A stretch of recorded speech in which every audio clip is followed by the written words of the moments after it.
সুপ্রভাত বন্ধুরা। আজকে আমি সকালের লাঞ্চে যে রান্না আমি করব সেটা তোমাদের সঙ্গে আমি শেয়ার করছি। আমি প্রায় রোজই তোমাদের সঙ্গে শেয়ার করি। আমি খুব সাধারণভাবেই আমি রান্নাগুলো তোমাদের দেখাই। তোমরা প্লিজ কমেন্ট করো আমার রান্না তোমাদের কেমন লাগছে। আজকে আমি রান্না করছি গাঠি কচু দিয়ে, আলু দিয়ে, চিংড়ি মাছ দিয়ে একটা রেসিপি। তোমাদের কেমন লাগলো অবশ্যই তোমরা জানিও। চলো আমরা চলে যাই যে কি গাঠি কচু রান্না করতে আমাদের কি কি প্রয়োজন লাগছে গাঠি কচু। আর এখানে আলু কুটে রেখেছি, সর্ষের তেল, পেঁয়াজ, টমেটো, ধনে গুঁড়ো, জিরে গুঁড়ো, হলুদ আর নুন, আর সঙ্গে চিংড়ি মাছ। এই কয়েকটা জিনিস দিয়ে আমি আজকে আমার গাঠি কচুর রেসিপিটা করব। অবশ্যই তোমরা জানাবে তোমাদের কেমন লাগছে, এবং আমি রোজকার যে রান্না পাঠাচ্ছি প্লিজ তোমরা কমেন্ট করো তোমাদের কেমন লাগছে।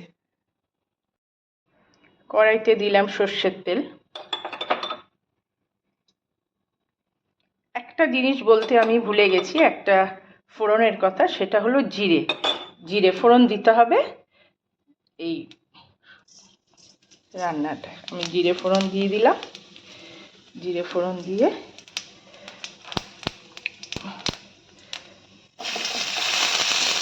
পেঁয়াজ দিলাম,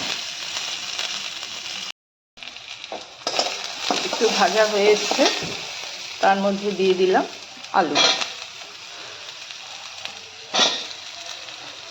আলু দিয়ে দিলাম।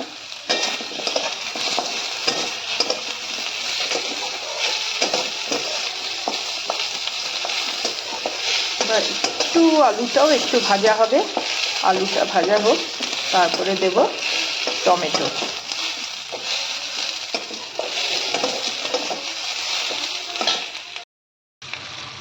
আলুটা একটু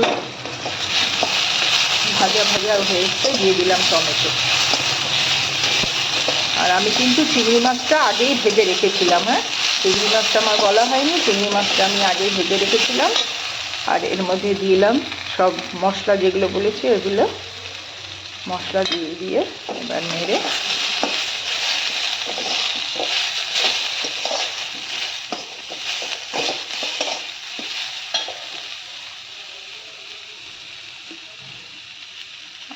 আর গাঠি কচুটা আমি সেদ্ধ করে রেখেছিলাম। গাঠি কচুটা একটু নামানোর আগে দেব। সেদ্ধই আছে গাঠি কচুটা, আগে মশলাটা ভাজা হয়ে যাক।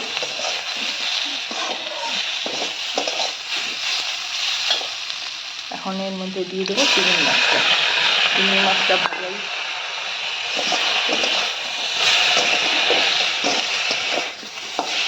চিংড়ি মাছটা ভাজাই ছিল, এই জন্য আমার অসুবিধা হয়নি, আমি এখন দিয়ে দিতে পারলাম। এবারে একটু জল দিয়ে দেবো। এটা কিন্তু আমি গরম জল দিইনি, এটা এমনি নর্মাল কলের ট্যাপ ওয়াটারে দিয়েছি। আলু সেদ্ধ হোক, একটু পরে আমি গাঠি কচুটা দিয়ে দেবো। আলুটা সেদ্ধ হলে গাঠি কচুটা দিয়ে দেবো।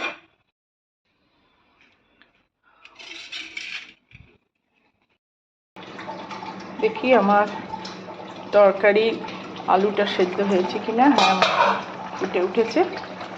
এই সময় আমি এই সঙ্গে একটু কাঁচা লঙ্কা নিয়ে নিয়েছি, এই সেদ্ধ করা কচুটা দিয়ে দেবো। সেদ্ধ করা কচু আর কাঁচা লঙ্কা দিয়ে দিলাম, দিয়ে একটু নাড়িয়ে,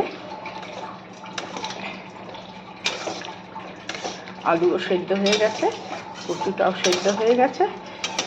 যদি প্রয়োজন মনে হয় একটু চিনি দেবেন, না দিলেও ঠিক আছে, কিন্তু আমি একটু এর মধ্যে নামাবার আগে একটু উপর দিয়ে চিনি ছড়িয়ে দেবো, কেন আমি একটু চিনি দিই সব তরকারিতেই, দেখবেন আমি একটু চিনি দিই, একটু সামান্য।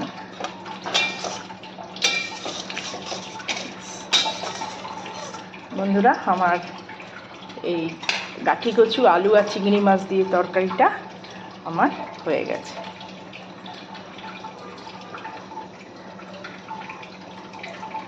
একটু ফুটে উঠলে, একটু জলটা সামান্য শুকোবে আর একটু ফুটে উঠলে আমি এই তরকারিটা নামিয়ে দেব। চলো আবার নেক্সট কালকে যে রান্না করব তোমাদের সঙ্গে আবার শেয়ার করব।